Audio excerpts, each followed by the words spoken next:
Praise the Lord. இந்த நாளை கூட தேவன் நம்மளுக்கு காண செய்த கிருபைக்காக கொடான கூடி நன்றி. ஆண்டவராகிய இயேசு கிறிஸ்துவ நாமத்தினாலே உங்களை மீண்டும் வாழ்த்தி வரவேற்கிறேன். இன்று தேவன் நமக்கு கொடுக்கும் வார்த்தை எசாயா 43வது அதிகாரம் 4வது வசனம். நீ என் பார்வைக்கு அருமையானபடியால் கனம் பெற்றாய், நானும் உன்னை சிநேகித்தேன், ஆதலால் உனக்கு பதிலாக மனுஷர்களையும் உன் இஜீவனுக்கீடாக ஜனங்களையும் கொடுப்பேன். ஹல்லேலூயா. நீ என் பார்வைக்கு அருமையானபடியால் கனம் பெற்றாய் என்று ஆண்டவர் இன்று நமக்கு வாக்கு கொடுத்திருக்கிறார்.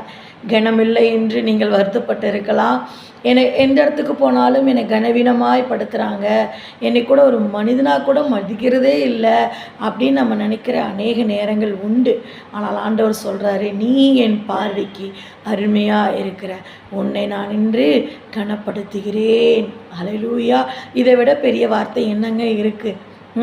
இந்த உலகத்தில் எத்தனையோ மனிதர்கள் படிப்பில் உயர்வில், பதவி உயர்வில், பண பதவிகளை, எத்தனையோ காரியங்களில் அவங்க கனப்படுத்தப்பட்டவர்களாய் காணப்படலாம், ஒரு சமூகத்தில் கனப்படுத்தப்பட்டவர்களாக இருக்கலாம். ஆனால் ஆண்டவர் இயேசு கிறிஸ்து சொல்கிறாரு, நிலையான கனம் எது தெரியுங்களா? ஒன்று அவர்களிடத்தில் இல்லை என்றால் அந்த பதவியோ பணமோ சொந்த பந்தங்களோ, அந்த கனப்படுத்தக்கூடிய காரியங்கள் அவர்களிடத்தில் இல்லை என்றால் அந்த கனமானது அவர்களிடத்தில் இழந்து போகிறது.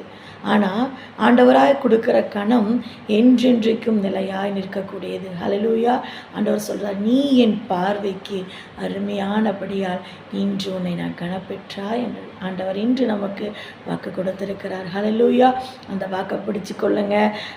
ஆண்டவர் உங்களையும் உங்கள் குடும்பத்தையும் ஆசீர்வதிப்பாராக. மீண்டுமா இந்த வசனத்தை படிக்கிறேன். நீ என் பார்வைக்கு அருமையானபடியால் கனம் பெற்றாய். ஹல்லேலூயா. ஆண்டவர் உங்களை என்னை கனப்படுத்தப் போகிறார். ஆண்டவர் உங்களோடு குழந்தை நடத்தப் போகிறார். இந்த நாள் முழுவதும் தேவன் உங்களோடு குழந்தை நடத்துவாராக. God bless you. God bless you.